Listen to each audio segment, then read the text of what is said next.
ಎಲ್ರಿಗೂ ನಮಸ್ಕಾರ. ಇವತ್ತು ನಾನು ಮಾರ್ನಿಂಗ್ ವ್ಲಾಗನ್ನು ಹಾಕ್ತಾಯಿದ್ದೀನಿ. ಅಂದರೆ ಮಾರ್ನಿಂಗಿಂದ ಮಧ್ಯಾಹ್ನ ತನಕ ಏನೇನು ನಡೀತು ಅದನ್ನು ನಾನು ವ್ಲಾಗ್ ಮಾಡಿ ಅಪ್ಡೇಟ್ ಮಾಡ್ತಾಯಿದ್ದೀನಿ. ಸೊ ಇವತ್ತು ಏನೋ ಇವು ನಿಂತಿದ್ದಾನೆ ಆಚೆಗಡೆ, ಗೌರವ್ ಕೆಳಗಡೆ ಮನೆ ಹುಡುಗ ಅದು.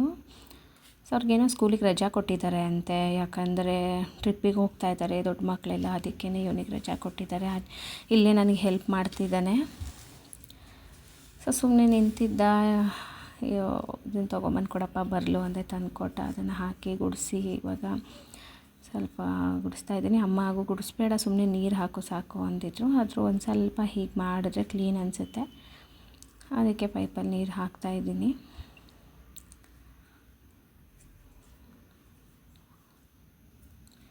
ಸೊ ಇವತ್ತು ಟ್ಯೂಸ್ಡೇ ಆಗಿರೋದ್ರಿಂದ ನಾನು ಒಂದು ಸ್ವಲ್ಪ ಬೇಗನೆ ಎದ್ದಿದ್ದೆ. ಬಟ್ ಆದರೆ ಫ್ರೆಶ್ ಅಪ್ ಆಗೋದು ಹೆಡ್ ಬಾತ್ ಆಗಿರೋದ್ರಿಂದ ಒಂದು ಸ್ವಲ್ಪ ಲೇಟ್ ಆಗುತ್ತೆ. ನಾನು ಕೆಳಗಡೆ ಬರೋದು ಒಂದು 7:25 7:30 ಈ ಥರ ಆಗಿರುತ್ತೆ. ಆ ಟೈಮಿಂಗ್ಸಿಗೆ ಕೆಳಗಡೆ ಬರೋ ಅಷ್ಟರಲ್ಲಿ.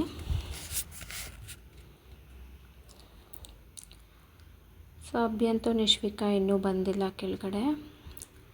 ಸೊ ಅವ್ರು ಬಂದಿದ್ದಿದ್ರೆ ಅವರು ಕೂಡ ನೀರು ಹಾಕೋದಕ್ಕೆ ಹೆಲ್ಪ್ ಮಾಡಿರೋರು ಅನಿಸುತ್ತೆ, ಆಟ ಆಡಿಕೊಂಡು. ಸೊ ಅಲ್ಲೇ ಪಕ್ಕದಲ್ಲಿ ಒಂದು ಚಿಕ್ಕದೊಂದು ಲಾನ್ ಇದೆ.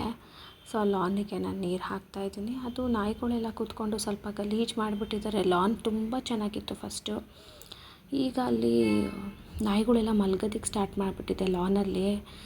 ಅದು ಇನ್ನೊಂದು ದಿವಸ ತೋರಿಸ್ತೀನಿ ಲಾನ್ ಹೇಗಾಗಿದೆ ಅಂತ ಹೇಳಿ. ಚೆನ್ನಾಗಿತ್ತು, ಆದರೆ ಮಲ್ಕೊಳ್ಳೋದು ನಾಯಿಗಳು ಈ ಥರ ಎಲ್ಲ ಮಾಡಿ ಸ್ವಲ್ಪ ಹುಲ್ಲೆಲ್ಲ ಸ್ವಲ್ಪ ಕೆಟ್ಟೋಗಿದೆ, ಆಮೇಲೆ ಒಣಗ್ದಂಗೆ ಆಗಿದೆ. ನೀರು ಯಾವಾಗಲೂ ರೆಗ್ಯುಲರಾಗಿ ಹಾಕ್ತಿಲ್ಲ, ಆದ್ದರಿಂದ ಸೊ ಲಾನ್ ಆ ಥರ ಆಗಿದೆ.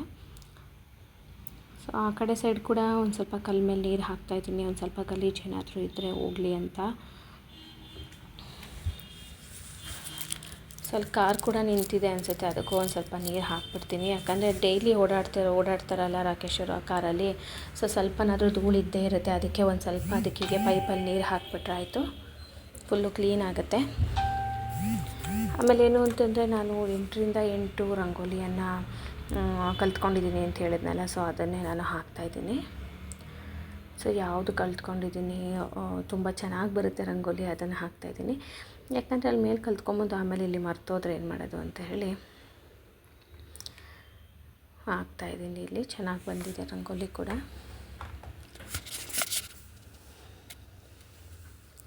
ಸೊ ಇವತ್ತು ಟಿಫನ್ ಏನು ನಮ್ಮ ಮನೇಲಿ ಅಂಥೇಳಿ ಇನ್ನೂ ಗೊತ್ತಿಲ್ಲ. ಸೊ ಮೇಲೆ ಹೋಗಿ ನೋಡಬೇಕು. ಸೊ ಟ್ಯೂಸ್ಡೇ ಅಂತಂದರೆ ನಮ್ಮ ಮನೆಯಲ್ಲಿ ಚಪಾತಿ, ಯಾಕಂದರೆ ನಿಶುಗೆ ಸ್ಕೂಲ್ ಟೈಮ್ ಟೇಬಲ್ ಏನಿದೆ ಅದನ್ನೇ ಮನೇಲಿ ಎಲ್ರಿಗೂ ಕೂಡ ಟಿಫನ್ ಮಾಡ್ತಾ ಇರೋದು. ಮಂಡೇ ಅಂದರೆ ಅವಳಿಗೆ ದೋಸೆ ಇದೆ, ದೋಸೆ ಅಥವಾ ಇಡ್ಲಿ ಮಂಡೇ. ಟ್ಯೂಸ್ಡೇ ಚಪಾತಿ, ಬುಧವಾರ ರೊಟ್ಟಿ, ಆಮೇಲೆ ಫ್ರೈಡೇ ಬಂದು ಪೂರಿ ಇದೆ, ಥರ್ಸ್ಡೇ ಬಂದು ಪಡ್ಡು. ಈ ಥರದ್ದು ರೆಸಿಪೀಸು ಲಂಚ್ ಬಾಕ್ಸಿಗೆ ಹಾಕಬೇಕಾಗುತ್ತೆ ಅವಳಿಗೆ. ಸೊ ಅವರು ಚಿಕ್ಕ ಮಕ್ಕಳಾಗಿರೋದ್ರಿಂದ ರೈಸ್ ಐಟಮ್ ಎಲ್ಲ ತೊಗೊಂಬರಬೇಡಿ ಅಂತ ಹೇಳಿದ್ದಾರೆ, ಹಾಕಿ ಕಳಿಸ್ಬೇಡಿ ಅಂತ. ಸೊ ಇದನ್ನೇ ಮೆನ್ಯೂನೇ ಮನೆಯಲ್ಲೂ ಕೂಡ ಫಾಲೋ ಮಾಡ್ತಾ ಇರೋದು. ಸೊ ಆಯಿತು, ಇನ್ನೇನು ರಂಗೋಲಿ ಹಾಕಿತ್ತು ಇವಾಗ. ಸೊ ಜ್ಯೋತಿ ಇನ್ನು ಬರೋದು 10 ಡೇಸ್ ಆಗುತ್ತೆ ಅಂತ ಹೇಳಿದ್ದಾಳೆ. ಸೊ ಇವಾಗ ಟ್ಯೂಸ್ಡೇ 2 ಡೇಸ್ ಆಗಿದೆ. ನೆಕ್ಸ್ಟ್ ಈ ಸಂಡೇಗೆ ಬಂದುಬಿಡ್ತೀನಿ ಅಂತ ಹೇಳಿದ್ದಾಳೆ. ಈ ಸಂಡೇ ಬಂದರೆ ಮಂಡೇಯಿಂದ ಜಾಯಿನ್ ಆಗ್ತೀನಿ, ಆ್ಯಸ್ ಯೂಶ್ವಲ್ ಬರ್ತೀನಿ ಮಂಡೇಯಿಂದ ಅಂತ ಹೇಳಿದ್ದಾಳೆ. ಸೊ ಟೈಮಿಂಗ್ಸ್ ಎಲ್ಲ ಸ್ವಲ್ಪ ಆ ಕಡೆ ಈ ಕಡೆ ಆಗ್ತಿದೆ. ಯಾಕಂತ ಹೇಳಿದ್ರೆ ಅವಳು ಬಂದಿದ್ದರೆ ನೀರು ಹಾಕಿ ಹೋಗ್ಬಿಟ್ಟಿದೆ, ನಾನು ಬೇಗ ರಂಗೋಲಿ ಹಾಕಿ ಹೋಗ್ಬಿಡೋದು, ಮೇಲೆ ಈ ರೀತಿಯಾಗಿ ಮಾಡ್ಬೋದಿತ್ತು. ಬಟ್ ಇವಾಗ ಟೈಮಿಂಗ್ಸ್ ಎಲ್ಲ ವೇರಿಯೇಷನ್ ಆಗ್ತಾಯಿದೆ ತುಂಬಾ.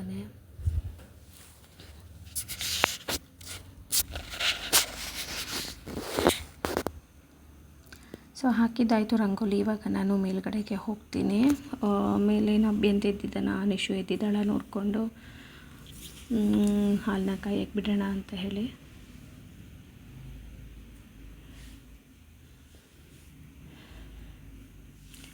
ನೋಡಿ ನಿಶು ಆಟ ಆಡ್ತಿದ್ದಾಳೆ. ಅವಳು ಆಲ್ರೆಡಿ ಸ್ಕೂಲಿಂದ ಬಂದಿದ್ದಾಳೆ. ಇದು ಮಧ್ಯಾಹ್ನದ ಕಂಟಿನ್ಯೂಯೇಷನ್ನು.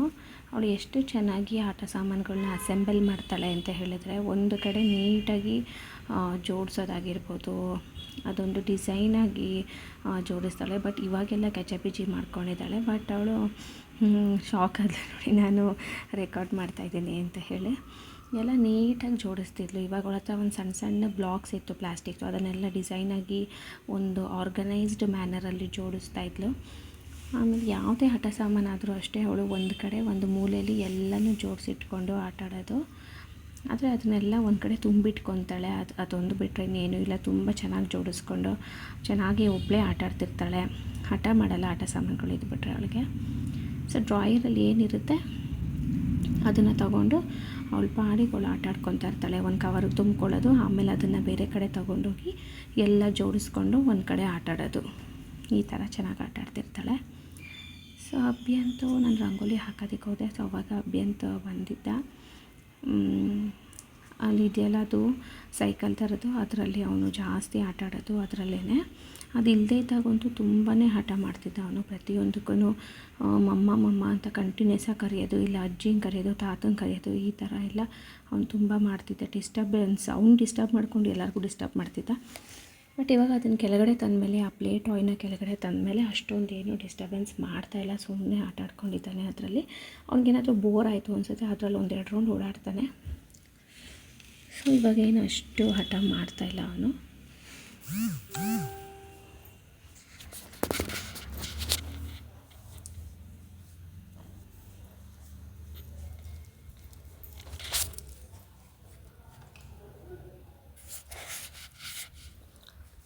ಸೊ ಇಲ್ಲಿ ಬಾಗ್ಲ ಹತ್ರ ಆಗಿರೋದ್ರಿಂದ ನಾನು ಒಂದು ಸಿಂಪಲ್ ಆಗಿರೋಂಥ ಒಂದು ರಂಗೋಲಿನ ಹಾಕ್ತಾಯಿದ್ದೀನಿ.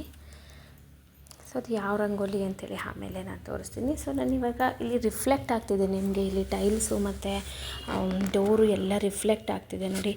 ಯಾಕಂತಂದರೆ ನಾನು ಸೆಲ್ಫಿ ಸ್ಟಿಕ್ಕಿಗಿಟ್ಟರೆ ಆ ಥರ ರಿಫ್ಲೆಕ್ಟ್ ಆಗೋಲ್ಲ ನಿಮಗೆ. ಇಲ್ಲಿಂದನೇ ಹೊಸಲು ಕೂಡ ಕಾಣಿಸುತ್ತೆ, ಝೂಮ್ ಆಗಿ ಕಾಣಿಸುತ್ತೆ. ನಾನು ಸ್ಟಿಕ್ಕಿಗೆ ಹಾಕಿಬಿಟ್ಟು ಫೋನ್ನ ಹಾಕಿಬಿಟ್ಟು ಇಟ್ಟರೆ ಸೆಲ್ಫಿ ಸ್ಟಿಕ್ಕಿಗೆ. ಆದರೆ ಇವಾಗ ಏನು ಅಂತ ಹೇಳಿದ್ರೆ,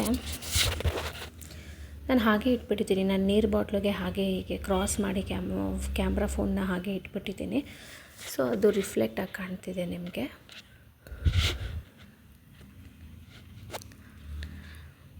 ಸೊ ಇವಾಗ ಇನ್ನೂ ರಂಗೋಲಿ ಹಾಕ್ತಾಯಿದ್ದೀನಿ ಅಂತ ಹೇಳಿದ್ರೆ, ಇದು ನಾನು ಮಧ್ಯಾಹ್ನಕ್ಕಿಂತ ಮುಂಚೆ ಇದ್ದು.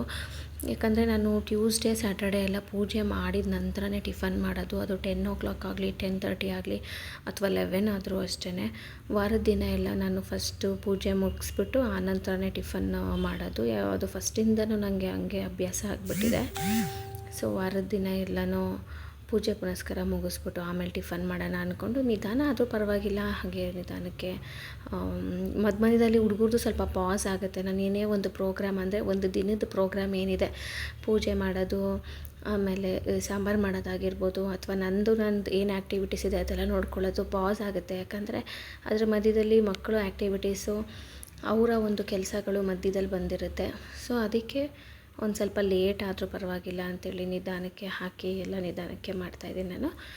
ಈ ಒಂದು ಲೇಟ್ ಆಗಿರೋವಂಥ ರೂಟೇನೇ ಒಂದು ಸ್ವಲ್ಪ ರೂಢಿ ಆದಂಗೆ ಆಗಿಬಿಡುತ್ತೆ ಪಾಸ್ ಆಗಿ. ಯಾಕಂತ ಹೇಳಿದ್ರೆ ಈ ಮಕ್ಕಳು ಅವ್ರದ್ದು ಆ್ಯಕ್ಟಿವಿಟೀಸ್ ಮಧ್ಯದಲ್ಲಿ ಬರುತ್ತಲ್ವ, ಅವ್ರಿಗೆ ಸ್ನಾನ ಮಾಡಿಸೋದಾಗಿರ್ಬೋದು, ಅಥವಾ ಅವ್ರೇನಾದರೂ ಈ ವಾಶ್ರೂಮ್ಗೆ ಹೋಗೋದಾಗಿರ್ಬೋದು, ಆವಾಗ ಒಂದು 5 minutes 10 minutes ಅಲ್ಲೇ ಹೋಗುತ್ತೆ.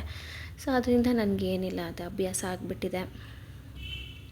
ಸ್ವಲ್ಪ ನಿಧಾನ ಆದ್ರೂ ಕೆಲಸಗಳು ಮಾಡ್ಕೊಳ್ಳೋದು, ಅರ್ಜೆಂಟಲ್ಲಿ ಕೆಲಸಗಳ್ನ ಮಾಡಿ ಮುಗಿಸ್ಬಿಡ್ಬೇಕು ಅಂತೆಲ್ಲ ಏನೂ ಇಲ್ಲ. ಈ ರೀತಿ ಮಧ್ಯದಲ್ಲಿ ಕೆಲಸಗಳಲ್ಲಿ ಪಾಸ್ ಆಗೋದ್ರಿಂದ ನನಗೂ ರೂಢಿ ಆಗಿಬಿಟ್ಟಿದೆ. ಆರಾಮಾಗಿ ನಿಧಾನಕ್ಕೆ ಮಾಡ್ಕೋತೀನಿ ಕೆಲಸಗಳನ್ನು. ಆಮೇಲೆ ಎಷ್ಟೇ ಫಾಸ್ಟಾಗಿ ಮಾಡಬೇಕು ಕೆಲಸ ಅಂತ ಅಂದ್ಕೊಂಡ್ರು ಅದು ಯಾವ ಟೈಮಿಗೆ ಆಗಬೇಕೋ ಅದೇ ಟೈಮಿಗೆ ಕೆಲಸ ಮುಗ್ದಿರುತ್ತೆ ನಂದು. ಹೇಳಿದ್ನಲ್ಲ ಇನ್ ಬಿಟ್ವೀನ್ ಪಾಸ್ ಆಗುತ್ತೆ ಈ ಥರ ಅಂತ. ಸೊ ಒಂದವರಿಬ್ಬರು ಏನಾದರೂ ಫೈಟಿಂಗ್ ಆಡ್ತಿದ್ರೆ ಮಕ್ಕಳು, ಅಥವಾ ಅವ್ರೇನಾದರೂ ವಾಶ್ರೂಮ್ಗೆ ಈ ಥರ ಏನಾದರೂ ಇದ್ದರೆ ಪಾಸ್ ಆಗಿರುತ್ತೆ. ಇಲ್ಲಿ ನೋಡಿ ಅಭ್ಯಂತೂ ಮೆಣಸಿನ್ಕಾಯಿ ತಿಂತಾಯಿದ್ದ. ಆವಾಗಲೇ ತಿಂದ್ಬಿಟ್ಟು ಏನೋ ಆ್ಯಕ್ಷನ್ ಮಾಡ್ದೆ ತುಂಬ ಚೆನ್ನಾಗಿ ಅಂತೇಳಿ ಅಮ್ಮನನ್ನು ಕರೆದ್ರು. ಸೊ ಅದಕ್ಕೆ ನಾನು ರೆಕಾರ್ಡ್ ಮಾಡೋಣ ಅಂತ ಬಂದೆ. ಅಷ್ಟರಲ್ಲಾಗಲೇ ಅವನಿಗೆ ಗೊತ್ತಾಗ್ಬಿಟ್ಟಿದೆ ಮೆಣಸಿನ್ಕಾಯಿ ತುಂಬ ಖಾರ ಇರುತ್ತೆ ಅಂತ. ಅದಕ್ಕೆ ಅದನ್ನು ಕಿತ್ತು ಎಸಿತಾ ಇದ್ದಾನೆ. ಹಾಗೂ ನಾನು ಹೇಳಿದೆ ಆಗಲೂ, ಇದೇ ಮೆಣಸಿನ್ಕಾಯಿ ತಿಂತಾ ಇದೆಯಲ್ಲ, ಏನಾದರೂ ಒಂದು ರೆಕಾರ್ಡ್ ಮಾಡ್ತಾಯಿದ್ದೀನಿ ತೋರ್ಸಪ್ಪ, ಆವಾಗಲೇ ಹೆಂಗೆ ಮಾಡಿದೆ ಅಂದರೆ ಅವ್ನು ತೋರಿಸಲೇ ಇಲ್ಲ. ಸೊ ತುಂಬ ಚೆನ್ನಾಗಿ ಮಾಡಿದ್ನಂತೆ ಆ್ಯಕ್ಷನ್. ಆವಾಗಲೇ ಮೆಣ್ಸಿನ್ಕಾಯಿ ತಿಂದ್ಬಿಟ್ಟು ಫೇಸ್ ಒಂಥರ ಮಾಡ್ಕೊಂಡಿದ್ದ. ಸೊ ಅದನ್ನು ವಿಡಿಯೋ ಮಾಡೋಣ ಅನ್ನೋ ಅಷ್ಟರಲ್ಲಿ ವಿಡಿಯೋ ಮಾಡೋಕ್ಕಾಗಲಿಲ್ಲ. ಅಷ್ಟರಲ್ಲಾಗಲೇ ಮೆಣ್ಸಿನ್ಕಾಯಿ ಕಿತ್ತು ಎಸೀತಾ ಇದ್ದ. ಸೊ ಚಿನ್ನಿಮ್ಮ ಆಟ ಸಾಮಾನು ಮುಟ್ಟಿದ್ದ ಅನಿಸುತ್ತೆ, ಅದಕ್ಕೆ ಅವನು ಚಿನ್ನಿ ರೇಗಿರಬೇಕು, ಅದಕ್ಕೆ ಅಳ್ತಾ ಇದ್ದಾನೆ. ಸೊ ಅದಾದ ನಂತರ ಆ್ಯಸ್ ಯೂಶ್ವಲ್ ಡೈಲಿ ರೂಟೀನ್, ಈ ಧೂಳೆಲ್ಲ ಒದ್ರುಕೊಂಡು ಒಂದು ಕಡೆಯಿಂದ ಕಸನೆಲ್ಲ ಗುಡಿಸ್ಕೊಂಬಿಡೋದು. ಕಸ ಗುಡಿಸೋದಂತೂ ತುಂಬಾ ಬೇಗ ಆಗುತ್ತೆ, ಒಂದು 10 ಮಿನಿಟ್ಸ್ ಸಾಕು. ಕರೆಕ್ಟಾಗಿ ಒಂದು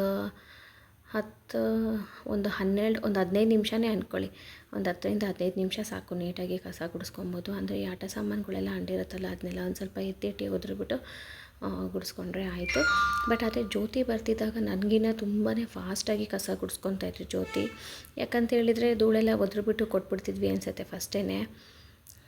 ಆದ್ದರಿಂದ ಅವಳಿಗೆ ಎಲ್ಲ ಈಸಿ ಆಗ್ತಿತ್ತು, ನೀಟಾಗಿ ಬೇಗನೆ ನನಗಿಂತ ಫಾಸ್ಟಾಗೆ ಕಸ ಗುಡಿಸ್ಕೊಂಬರ್ತಾರೆ. ಯಾಕಂತೇಳಿದರೆ ತುಂಬ ರೂಢಿಯಾಗಿದೆ ಅವ್ರಿಗೆ, ಎಲ್ಲರ ಮನೆಯಲ್ಲೂ ಕೆಲಸ ಮಾಡಿ ಕಸ ಗುಡಿಸಿ. ಬಟ್ ನಾವಿಲ್ಲಿ ಯಾವಾಗಲೂ ಅಪರೂಪಕ್ಕೆ ಕಸ ಗುಡ್ಸೋಕ್ಕೆ ಬರೋದ್ರಿಂದ ನಿಧಾನಕ್ಕೆ ಗುಡಿಸ್ಕೊತೀನಿ. ಸೊ ಏನಾದರೂ ಧೂಳು ಅದು ಇದು ಎಲ್ಲ ಇದ್ದರೆ ಸೋಫಾ ಅಡಿ ಆಗಿರ್ಬೋದು, ದಿವಾನದ ಕೆಳಗೆ ಎಲ್ಲ, ದಿವಾನದ ಕೆಳಗೇನು ಕ್ಲೀನಾಗೆ ಗುಡಿಸ್ಕೊಬೋದು. ಬಟ್ ಸೋಫಾ ಕೆಳಗಡೆ ಎಲ್ಲ ಸ್ವಲ್ಪ ಒತ್ತಿ ಕೆಳಗಡೆ ನೀಟಾಗಿ ಬಗ್ಗಿ ಗುಡಿಸ್ಕೋಬೇಕಾಗತ್ತೆ. ನೋಡಿ ಇನ್ನೂ ಗುಡಿಸೇ ಇಲ್ಲ, ಆದರೂ ಕ್ಲೀನಾಗೆ ಅನಿಸ್ತಾ ಇದೆ. ಆಟ ಸಾಮಾನೆಲ್ಲ ಎತ್ತಿಕ್ಕಿದ ಮೇಲೆ ಈಗೇನು ಹುಡುಗರು ಅಷ್ಟೊಂದು ಅಂಟ್ತಾ ಇಲ್ಲ, ಕ್ಲೀನಾಗೆ ಇರುತ್ತೆ ಅಂದ್ಕೊಂಡಿದ್ದೀನಿ ಮನೆಯೆಲ್ಲನೂ. ಸೊ ಇವತ್ತಿನ ಸಾಂಬಾರು ಬಂದು ಅಡುಗೆ ಮನೆಯದೆಲ್ಲನೂ ಅಮ್ಮನೇ ನೋಡ್ಕೋತಾ ಇದ್ದಾರೆ. ಯಾಕಂತೇಳಿದರೆ ಇಲ್ಲಿ ಇದೆಲ್ಲ ನಾನು ಗುಡಿಸ್ತಾ ಇದ್ದೀನಲ್ಲ, ಸೊ ಅದರಿಂದ ಅವರು ಅಡುಗೆ ಮನೆ ಸಾಂಬಾರೆಲ್ಲ ಅಮ್ಮನೇ ನೋಡ್ಕೋತಾ ಇದ್ದಾರೆ. ಸೊ ಬೇಗನೆ ಸಾಂಬಾರು ಮಾಡ್ತಾರೆ ಅಮ್ಮ, ಸೊ ನನಗಿಂತ ಮುಂಚೆನೇ. ಸೊ ಇವಾಗ ಸುಮಾರು 11:30 ಒಳಗಡೆ ಅಡುಗೆ ಎಲ್ಲ ಮುಗ್ದೋಗಿತ್ತು. ಈಗ ಒಂದು 10 ಡೇಸ್ ಹಾಗೆ ಇರುತ್ತೆ ಅನಿಸುತ್ತೆ. ಯಾಕಂದರೆ ನಾನು ಮಾಡೋದು ಅಂತಂದರೆ ಒಂದು ಸ್ವಲ್ಪ ಲೇಟ್ ಆಗುತ್ತೆ, ಒಂದು 11:45 12 ಆದರೂ ಹಾಗೆ ಆಗುತ್ತೆ ನಾನು ಸಾಂಬಾರು ಮಾಡೋದು ಅಂತ ಹೇಳಿದರೆ. ಯಾಕಂದರೆ ನಾನು ನಿಶುನ ಕೂಡ ಸ್ಕೂಲಿಂದ ಕರ್ಕೊಂಬರೋದಕ್ಕೆ ಹೋಗ್ತೀನಿ, ಮಧ್ಯದಲ್ಲಿ ಒಂದ್ಸಲ ಪಾಸ್ ಆಗುತ್ತೆ. ಆಮೇಲೆ ಅಭ್ಯಂತಿಗೆ ಸ್ನಾನ ಮಾಡಿಸೋದು ಕೂಡ ಪಾಸ್ ಆಗುತ್ತಲ್ವ, ಸೊ ಆದ್ದರಿಂದ. ಸೊ ಇವತ್ತು ಹೆಡ್ ಬಾತ್ ಮಾಡಿರೋದ್ರಿಂದ ಕೂದಲು ಹಾಗೆ ಬಿಟ್ಬಿಟ್ರೆ ಅದು ಹೇರ್ ಫಾಲ್ ಆಗುತ್ತೆ ಅಂತ, ಆಮೇಲೆ ಡಿಸ್ಟರ್ಬೆನ್ಸ್ ಆಗುತ್ತೆ ಅಂತೇಳಿ ಈ ರೀತಿ ಟೈಮ್ ಮಾಡಿಬಿಟ್ಟಿದ್ದೀನಿ. ನಾನು ಯೂಶ್ವಲಿ ಹೀಗೆ ಟೈಮ್ ಮಾಡೋದು ತುಂಬಾ ಕಮ್ಮಿ, ಹೇರ್ಸ್ ಯಾವಾಗಲೂ ಈಗ ಪ್ಲ್ಯಾಟ್ ಮಾಡ್ತಾಯಿದ್ದೀನಿ. ಯಾಕಂತೇಳಿದರೆ ಈ ಹೇರ್ ಫಾಲ್ ಸ್ಟಾಪ್ ಆಗಲಿ ಅಂತ ಹೇಳಿ, ಆಮೇಲೆ ಸಿಕ್ಕಾಗಬಾರ್ದು ಅಂತ. ಈ ಕೂದಲು ಸಿಕ್ಕಾದಾಗಲೇ ತಾನೇ ಹೇರ್ ಫಾಲ್ ಆಗೋದು, ಆದ್ದರಿಂದ ನಾನು ಪ್ಲ್ಯಾಟ್ ಮಾಡೋದು ಕಲ್ತ್ಕೊಂಡ್ಬಿಟ್ಟಿದ್ದೀನಿ ಈ ನಡುವೆ. ಸೊ ಈಗ ಫ್ಲ್ಯಾಟ್ ಮಾಡಿಬಿಟ್ರೆ ಹೇರ್ಸು ಸೇಫಾಗಿದೆ ಅಂತ ಅನಿಸುತ್ತೆ ನನಗೆ. ಸೊ ಅದಕ್ಕೆ ನಾನು ಈ ನಡುವೆ ಫ್ಲ್ಯಾಟ್ ಮಾಡೋದನ್ನು ರೂಢಿ ಮಾಡ್ಕೊಂಡಿದ್ದೀನಿ. ಆಮೇಲೆ ನಾನು 15 ಡೇಸ್ಗೆ ಒಂದ್ಸಲ ಮೆಹಂದಿ ಕೂಡ ಅಪ್ಲೈ ಮಾಡ್ತೀನಿ, ಆತಿ ಹೆನ್ನ ಅಪ್ಲೈ ಮಾಡ್ತೀನಿ ಹೇರ್ಸಿಗೆ. ಸೊ ಆ ಮೆಹಂದಿ ಅಪ್ಲೈ ಮಾಡೋದನ್ನು ಕೂಡ ನಾನು ಒಂದ್ಸಲ ವ್ಲಾಗನ್ನು ಹಾಕೋಣ ಅಂತ ಅಂದ್ಕೊಂಡಿದ್ದೀನಿ. ಅದಕ್ಕೇನೇನು ಎಕ್ಸ್ಟ್ರಾ ಕಲಿಸ್ಕೊಳ್ಳೋದಿಲ್ಲ ನಾನು, ಅದಕ್ಕೆ ಒಂದು ಸ್ವಲ್ಪ ಕೊಬ್ಬರಿ ಎಣ್ಣೆ ಹಾಕ್ತೀನಿ, ವಾಟರ್ ಹಾಕ್ತೀನಿ ಅಷ್ಟೇ. ಬಟ್ ಕೆಲವರು ಅದಕ್ಕೆ ಡಿಕಾಕ್ಷನ್ ಹಾಕ್ತಾರೆ, ಮೊಸರನ್ನ ಹಾಕ್ತಾರೆ, ಮೊಸರು ಹಾಗೂ ಟೀ ಡಿಕಾಕ್ಷನ್ ಹಾಕ್ತಾರೆ. ಕೆಲವರು ಮತ್ತು ಪ್ಯಾರಾಚೂಟ್ ಆಯಿಲ್ ಒಂದು 2-3 ಸ್ಪೂನಷ್ಟು ಹಾಕ್ತಾರೆ. ಹೀಗೆ ಏನೇನೋ ಮಿಕ್ಸ್ ಮಾಡ್ಕೋತಾರೆ ಕೂದಲಿಗೆ ಅಪ್ಲೈ ಮಾಡೋದಕ್ಕೆ. ಬಟ್ ನಾನು ನೀರು ಮತ್ತು ಕೊಕೊನೆಟ್ ಆಯಿಲ್ ಅಷ್ಟೇ ಹಾಕೋದು. ಕೊಕೊನೆಟ್ ಆಯಿಲ್ ಹಾಕೋದ್ರಿಂದ ಏನು ಅಂತ ಹೇಳಿದ್ರೆ ಕೂದಲು ಫುಲ್ಲು ಸ್ಮೂತ್ ಆಗುತ್ತೆ, ಚೆನ್ನಾಗಾಗುತ್ತೆ. ಜೊತೆಗೆ ಸಿಲ್ಕಿ ಸ್ಮೂತೇ ಆಗಿಬಿಡುತ್ತೆ ಹೇರ್ಸು. ನಂದು ತುಂಬ ರಫ್ ಇತ್ತು ಹೇರ್ ಫಸ್ಟೆಲ್ಲ, ತುಂಬಾ ರಫ್ ಇತ್ತು. ಬಟ್ ಈಗ ಮೆಹಂದಿ ಹಚ್ಚಿದ ಮೇಲೆ ಒಂದು ಹದಕ್ಕೆ ಬಂದು ನಿಂತಿದೆ ಹೇರ್ಸು, ಸ್ವಲ್ಪ ಸ್ಮೂತ್ ಆಗಿದೆ. ಮೆಹಂದಿ ಹಚ್ಚೋಕ್ಕಿಂತ ಮುಂಚೆ ಅಂತೂ ತುಂಬಾ ರಫ್ ಆಗಿತ್ತು, ಒಂದು ಚೂರು ಚೆನ್ನಾಗಿ ಕಾಣ್ತಿರಲಿಲ್ಲ ನನ್ನ ಹೇರ್ಸು. ಈಗ ಒಂದು ಸ್ವಲ್ಪ ಸ್ಮೂತ್ ಆಗಿದೆ.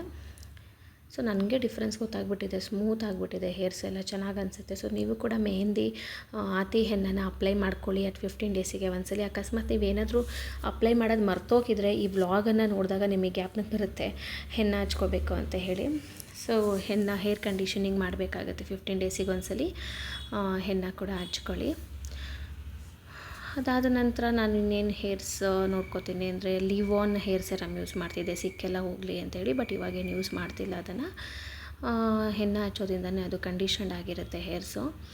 ಸೊ ಇವಾಗ ನಾನು ಪೂಜೆ ಮಾಡೋದಕ್ಕೆ ರೆಡಿ ಮಾಡ್ಕೋತಾ ಇದ್ದೀನಿ. ಸೊ ಹೊಸ್ಲು ಮೇಲೆ ಕೂಡ ಆ್ಯಸ್ ಯೂಶ್ವಲ್ ನಾನು ಲೋಟಸನ್ನು ಹಾಕಿ ಆ ಕಡೆ ಈ ಕಡೆ ಗೀಟನ್ನು ಹಾಕಿ ಒಂದು 4 ಎಳೆಯನ್ನು ಹಾಕಿದ್ದೀನಿ. ಸೊ ಮಂಗಳವಾರ ಅಂತ ಹೇಳಿದ್ರೆ ಹಾಗೆ ನಿಧಾನಕ್ಕೆ ಆಗುತ್ತೆ, ವಾರದ ದಿನ ಎಲ್ಲನೂ ಒಂದು ಸ್ವಲ್ಪ ಒಂದು 10:45 11 ತನಕ ಆಗುತ್ತೆ. ಸೊ ಪೂಜೆ ಎಲ್ಲ ಇನ್ನೇನು ಚೆನ್ನಾಗೇ ಆಯಿತು. ಆ್ಯಸ್ ಯೂಶುವಲ್ ರೋಸಸ್ ಎಲ್ಲ ಮುಡಿಸಿದ್ದೆ. ಸಾಂಬಾರು ಬಂದು ಇವತ್ತು ಹುಳಿ ಸಾಂಬಾರು ನಮ್ಮ ಮನೆಯಲ್ಲಿ. ಸೊ ಹುಳಿ ಸಾಂಬಾರು ಅಂದರೆ ತುಂಬಾ ಬೇಗನೆ ಆಗುತ್ತೆ, ತರಕಾರಿಗಳನ್ನೆಲ್ಲ ಹಾಕಿ ತುಂಬ ಬೇಗನೆ ಮಾಡ್ತಾರೆ ಹುಳಿ ಸಾಂಬಾರು. ಒಂದು 15 ನಿಮಿಷಕ್ಕೆಲ್ಲ ರೆಡಿ ಆಗೋಗುತ್ತೆ ಸಾರು. ಫಸ್ಟು ಬೇಳೆ ಟೊಮೊಟೊನೆಲ್ಲ ಬೇಯಿಸ್ಕೊಳ್ಳೋದು, ಆಮೇಲೆ ತರಕಾರಿನ ಹಾಕ್ಕೊಳ್ಳೋದು ಅಷ್ಟೇ. ತುಂಬ ಸುಲಭವಾಗಿ ಬೇಗ ಆಗುತ್ತೆ. ಅದನ್ನೆಲ್ಲ ನಾನು ಆಲ್ರೆಡಿ ವ್ಲಾಗಲ್ಲಿ ಅಪ್ಡೇಟ್ ಮಾಡಿಬಿಟ್ಟಿದ್ದೀನಿ ಆವಾಗಲೇ. ಸೊ ಅದನ್ನೆಲ್ಲ ಏನೂ ಈಗ ಅಪ್ಡೇಟ್ ಮಾಡ್ತಾಯಿಲ್ಲ. ಬಟ್ ಇವಾಗ ಬೇರೆ ಬೇರೆ ರೆಸಿಪೀಸ್ ಏನಾದರೂ ಮಾಡಿ ಹಾಕಬೇಕು ಈವ್ನಿಂಗ್ ಟೈಮ್ ಅಂತ ಅನ್ಕೋತಾ ಇದ್ದೀನಿ. ಸಂಜೆ ಟೈಮಿಗೆ ಏನಾದರೂ ತಿಂಡಿಗಳ ಥರ ಅಥವಾ ಸ್ನ್ಯಾಕ್ಸ್ ಥರ ಏನಾದರೂ ಮಾಡಿ ಅಪ್ಲೋಡ್ ಮಾಡಬೇಕು ಅಂಥೇಳಿ. ಬಟ್ ಆದರೆ ನನಗೆ ಏನಾಗಿದೆ ಅಂದರೆ ನೆಟ್ಟಿನ ಸಮಸ್ಯೆ ಆಗಿದೆ ಒಂದು ಸ್ವಲ್ಪ. So videos one day 2 days ready ಮಾಡಿರೋದು, ಅದನ್ನೆಲ್ಲ ಎಡಿಟ್ ಮಾಡಿ ಅದನ್ನು ಅಪ್ಲೋಡ್ ಮಾಡೋದೇ ತುಂಬ ಲೇಟ್ ಆಗ್ತಾಯಿದೆ. ಸೊ ಅದರಿಂದ ನನಗೆ ಈವ್ನಿಂಗ್ ಟೈಮ್ ಏನಾದರೂ ಒಂದು ರೆಸಿಪೀಸ್ನ ತೋರಿಸೋದಕ್ಕೆ ಆಗ್ತಾಯಿಲ್ಲ. ಸೊ ಅಂದಹಾಗೆ ನಾನು ಒಂದು ಫೋನ್ ಕೂಡ ತೊಗೊಂಡೆ ಬೇರೆದು, ಸ್ಯಾಮ್ಸಂಗ್ ಗ್ಯಾಲಕ್ಸಿ F15 ತೊಗೊಂಡೆ ನಾನು. ಯಾಕಂತ ಹೇಳಿದ್ರೆ ಸ್ವಲ್ಪ ಕ್ಲಾರಿಟಿ ಬರಲಿ ಅಂತ ಹೇಳಿ. ಸೊ ನೀವು ಅಬ್ಸರ್ವ್ ಮಾಡ್ಬೋದು, ನಂದು ಪ್ರೀವಿಯಸ್ ವ್ಲಾಗ್ಸಿಗಿಂತ ಈ ವ್ಲಾಗ್ಸಲ್ಲಿ ಒಂದು ಸ್ವಲ್ಪ ಕ್ಲಾರಿಟಿ ಕಾಣ್ತಿದೆ ಅಂತ ಅನ್ಕೋತೀನಿ. ಸೊ ಪ್ರೀವಿಯಸ್ ವ್ಲಾಗ್ಸಲ್ಲೆಲ್ಲ ಏನು ಅಂತ ಹೇಳಿದ್ರೆ ಸ್ವಲ್ಪನೂ ಕ್ಲಾರಿಟಿನೇ ಇರ್ತಾ ಇರಲಿಲ್ಲ ಅಂತ ನನಗೆ ಎಲ್ಲರೂ ಹೇಳ್ತಾಯಿದ್ರು, ವ್ಯೂವರ್ಸು ಮತ್ತು ಸಬ್ಸ್ಕ್ರೈಬ್ ಮಾಡಿರೋರು ಮತ್ತು ನಮ್ಮ ಫ್ರೆಂಡ್ಸ್ ಎಲ್ಲನೂ ಹೇಳ್ತಾಯಿದ್ರು. ಕ್ಲಾರಿಟಿ ಬರ್ತಾಯಿಲ್ಲ ನನಗೆ. ಮೇಕಪ್ ವೀಡಿಯೋಸ್ ಎಕ್ಸ್ಪೆಷಲಿ ಮೇಕಪ್ ಮಾಡಿರೋ ಅಂಥದ್ದು ಕಲರ್ಸ್ ನನಗೆ ಕಾಣ್ತಾ ಇಲ್ಲ. ಐ ಶ್ಯಾಡೋ ಆಗಿರ್ಬೋದು, ಆಮೇಲೆ ಲಿಪ್ಸ್ಟಿಕ್ ಆಗಿರ್ಬೋದು, ಅದೆಲ್ಲ ಕಲರ್ಸ್ ಸರಿಯಾಗಿ ಕಾಣ್ತಿಲ್ಲ ಅಂತ. ಸೊ ಅದರಿಂದಾಗಿ ಒಂದು ಸ್ವಲ್ಪ ಕ್ಲಾರಿಟಿ, ಈಗ ಅದರಿಂದ ಅಟ್ಲೀಸ್ಟ್ ಒಂದು 60% ಆದರೂ ಸ್ವಲ್ಪ ಕ್ಲಾರಿಟಿ ಹೆಚ್ಚಾಗಲಿ ಅಂತ ಹೇಳಿ ಸೊ ನಾನು ಬೇರೆ ಫೋನಿಗೆ ಶಿಫ್ಟ್ ಆಗಿದ್ದೀನಿ. ಸೊ ಸ್ಯಾಮ್ಸಂಗಲ್ಲಿ ಕ್ಲಾರಿಟಿ ಚೆನ್ನಾಗಿ ಬರುತ್ತೆ, ಸ್ಯಾಮ್ಸಂಗ್ ಅಥವಾ ಐಫೋನ್ ಅಂತ ಹೇಳಿ. ಸೊ ನಾನು ಐಫೋನ್ ಅಫೋರ್ಡ್ ಮಾಡೋದ್ರ ಬದಲು ಈಗ ನಾನು ಸ್ಯಾಮ್ಸಂಗನ್ನು ತೊಗೊಂಡಿದ್ದೀನಿ. ಸೊ ಹೇಗೆ ಅನಿಸುತ್ತೆ ಅಂತೇಳಿ ಗೊತ್ತಿಲ್ಲ, ಕಮೆಂಟ್ ಮುಖಾಂತರನೇ ತಿಳಿಸ್ಬೇಕು. ಎಲ್ಲರೂ ಹೇಗೆ ಕಾಣುತ್ತಾ ಇದೆ ಇವಾಗ ವ್ಲಾಗ್ಸು, ಸ್ವಲ್ಪ ಕ್ಲಾರಿಟಿಯಾಗಿ ಬರ್ತಾ ಇದೆಯಾ ಅಂತ ಹೇಳಿ. ಸೊ ಯಾರೆಲ್ಲ ನನ್ನ ಚಾನಲ್ ನೋಡ್ತಾ ಇದ್ದೀರಾ, ಒಂದು ಲೈಕ್ ಮಾಡಿ, ಸಬ್ಸ್ಕ್ರೈಬ್ ಮಾಡಿ, ಹಾಗೂ ಬೆಲ್ ಐಕನನ್ನು ಪ್ರೆಸ್ ಮಾಡಿ, ಹಾಗೂ ಕಮೆಂಟ್ ಕೂಡ ಮಾಡಿ. ಸೊ ನಾನು ಏನೇ ನೋಟಿಫಿಕೇಷನ್ ಹಾಕಿದ್ರು, ಯಾವುದೇ ವಿಡಿಯೋಸನ್ನು ಅಪ್ಲೋಡ್ ಮಾಡಿದ್ರು ಅದೆಲ್ಲವೂ ಬರುತ್ತೆ ನಿಮಗೆ. ಎಲ್ರಿಗೂ ನಮಸ್ಕಾರ. ಇವತ್ತು ಚಿಕ್ಕದೊಂದು ಈವ್ನಿಂಗ್ ಬ್ಲಾಗನ್ನು ನಾನು ಹಾಕ್ತಾಯಿದ್ದೀನಿ. ಅಂದರೆ ಇವಾಗ ಸುಮಾರು 7:45 ಆಗಿದೆ. ನಾನು ಈವ್ನಿಂಗ್ ಏನು ಮಾಡ್ತಿದ್ದೆ ಅಂತ ಹೇಳಿದ್ರೆ, ಈ ಬುಕ್ಕನ್ನು ಒಂದು ವಿಶಿಷ್ಟವಾದಂಥ ವಸ್ತುನ ದೇವ್ರ ಮೇಲೆ ಇಟ್ಟಿದ್ದೀನಿ ಅಂತ ಹೇಳ್ತಾ ಇದ್ದೆ ಅಲ್ವಾ. ಸೊ ಆ ಬುಕ್ಕಲ್ಲಿ ನಾನಿವತ್ತು ರಾಘವೇಂದ್ರನದು ಹೆಸರು ನಾಮಗಳನ್ನು ಬರಿತಾ ಇದ್ದೆ ದೇವ್ರದ್ದು. ನೋಡಿ, ಹೀಗೆ ಚಿಕ್ಕ ಚಿಕ್ಕದಾಗಿ ಬಾಕ್ಸಸ್ ಇರುತ್ತೆ. ಶ್ರೀ ರಾಘವೇಂದ್ರಾಯ ನಮಃ ಅಂತ ಬರಿತಾ ಹೋಗಬೇಕು. ಹೀಗೆ